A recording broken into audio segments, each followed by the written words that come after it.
turista eta bisitariek udan zehar Gipuzkoako eliza eta leku erlijioso nabarmenak bisitatu dituzte. Bisita gidatuei buruzko informazio gehiago daukazu elizagipuzkoa.org webgunean.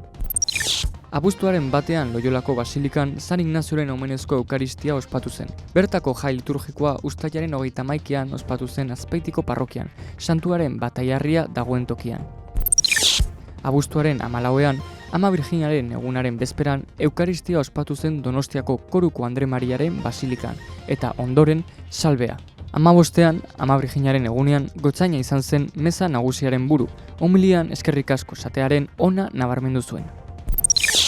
Uda gazteentzako jarduera handiko momentua izan da, eta nabarmentzekoak dira hiri udalekuak, Guadalupeko elizbarrutiko kanpalekua eta Abilako elizbarrutiko bizikidetza.